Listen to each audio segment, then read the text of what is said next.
2000 മനുഷ്യർ അവരെ നിരത്തി നിർത്തുന്നു, വെടിവെച്ച് കൊല്ലുന്നു, കൊച്ചുകുട്ടികളെ അടക്കം. സുഡാനിൽ അതിഭീകരമായിട്ടുള്ള കൊലപാതകം നടത്തിയിരിക്കുകയാണ്.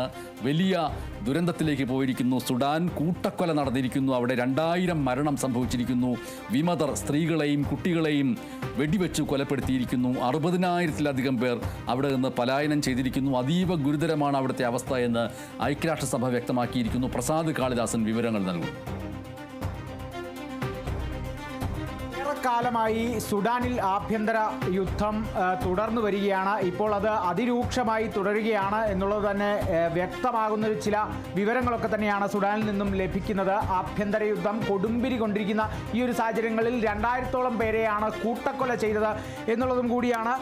സുഡാൻ പട്ടാള ഭരണാധികാരി ജനറൽ അബ്ദൽ ഫത്താ അൽ ബുർഹാന് പൂർണ്ണ പിന്തുണ നൽകിക്കൊണ്ട് ഒരു ഭാഗത്ത് സൈന്യവും ജനറൽ മുഹമ്മദ് ഹംദാൻ ഡഗാലോയെ അനുകൂലിക്കുന്ന RSFുമാണ് ഇപ്പോൾ ആഭ്യന്തര യുദ്ധം നടത്തുന്നത്. 2019-ൽ സുഡാന്റെ ഏകാധിപതി ഒമർ അൽ ബഷീറിനെ പുറത്താക്കിയത് മുതലാണ് ഇരു സേനയും തമ്മിൽ ഈ ഒരു അധികാര വടംവലി അടക്കം തുടങ്ങിയത്. ഇപ്പോൾ നിരവധി പേർ അല്ലെങ്കിൽ 2000-ലധികം പേരെ കൂട്ടക്കൊല ചെയ്ത ദൃശ്യങ്ങളടക്കം പുറത്തു വരുന്ന സാഹചര്യമുണ്ട്. നിരവധി പേർ കൂട്ടപലായനം ചെയ്ത സാഹചര്യങ്ങളുണ്ട്. ഏറെക്കാലമായി ഇത് തുടരുന്നു. സുഡാനിൽ കാലങ്ങളായി തുടരുന്ന ഒരു ആഭ്യന്തര യുദ്ധമാണ്. പക്ഷേ ആഗോളതലത്തിൽ ഈ സുഡാനിലെ ആഭ്യന്തര യുദ്ധങ്ങളൊന്നും വേണ്ട രീതിയിൽ ശ്രദ്ധിക്കപ്പെട്ടിട്ടില്ല എന്നുള്ളതാണ് ഏറ്റവും പ്രധാനമെന്നുള്ളത്. അല്ലെങ്കിൽ പുറം രാജ്യങ്ങൾ അല്ലെങ്കിൽ സുഡാന് പുറത്തുള്ള സുഡാന് ചുറ്റും സുഡാൻ അതിർത്തി പങ്കിടുന്ന രാജ്യങ്ങൾ പോലും കാര്യമായൊരു ഇടപെടൽ ഈ സുഡാനിൽ നടത്തിയിട്ടില്ല എന്നുള്ളതൊക്കെയാണ് നമുക്ക് ഏറ്റവും പ്രധാനമായും പറയാനുള്ളത്. ആഗോളതലത്തിൽ റഷ്യ യുക്രൈൻ സംഘർഷവും അതിനേക്കാൾ ഉപരി ഇസ്രായേൽ ഹമാസ് സംഘർഷവും ഒക്കെ വലിയ രീതിയിൽ ചർച്ച ചെയ്യപ്പെട്ടിട്ടും അതിനെതിരെ പ്രതിഷേധം പല രാജ്യങ്ങളിലൊക്കെ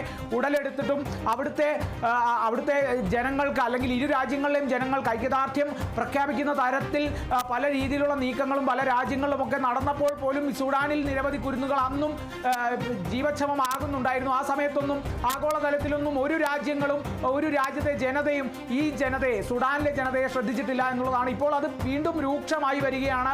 കൂട്ടക്കൊല മസാക്കർ അവിടെ വലിയ രീതിയിൽ കലാപകലുഷിതം തന്നെയാണ്, രക്തച്ചൊരിച്ചിൽ തന്നെയാണ് സുഡാനിൽ നടക്കുന്നത്. ഇരു സേനകൾ, അതായത് വിവിധ വിമത സേനകളുണ്ട്. ആ വിമത സേനകൾ ഒക്കെ തന്നെ ഈ വിമത സേനകൾ അങ്ങോട്ടും ഇങ്ങോട്ടും അധികാരത്തിനായി ഏറ്റുമുട്ടുന്ന ചില കാഴ്ചകളൊക്കെ തന്നെയാണ്. അതിൽ ഏറ്റവും പ്രധാനമെന്ന് പറയുന്നത് റാപ്പിഡ് സപ്പോർട്ട് ഫോഴ്സ് ആണ്. റാപ്പിഡ് സപ്പോർട്ട് ഫോഴ്സും അതോടൊപ്പം ആ രാജ്യത്തിൻ്റെ സൈന്യവും തമ്മിലാണ് ഈ യുദ്ധം വരുന്നത്. ആ രാജ്യത്തെ സൈന്യം എന്ന് പറയുമ്പോൾ അവിടുത്തെ ഏകാധിപതി മരണപ്പെട്ടതിന് ശേഷം ആരാണ് സുഡാൻ ഭരിക്കുക എന്നുള്ള ചോദ്യം അവിടെ നിലനിൽക്കുന്നുണ്ട്. അപ്പോൾ അതിനുവേണ്ടിയുള്ള യുദ്ധം തന്നെയാണ് അവിടെ നടക്കുന്നത്. ഈ രാജ്യത്തെ സംബന്ധിച്ച് രാജ്യത്തെ 90% സുഡാനി അറബ് വംശജരാണ്. 5% ക്രിസ്ത്യാനികളും 5% പ്രാദേശിക ഗോത്ര വിഭാഗക്കാരുമാണ്. ഇതിൽ ഒരു വിഭാഗമെന്നില്ലാതെ നിരവധി പേരാണ് കൊല്ലപ്പെടുന്നത്. അല്ലെങ്കിൽ ഒരു വിഭാഗത്തിനെതിരെയുള്ള ഒരു യുദ്ധമല്ല, ഒരു മതത്തിന് നേരെയുള്ള യുദ്ധമല്ല, ഒരു മതത്തിനെതിരെയുള്ള ഒരു കൂട്ടക്കൊലയല്ല.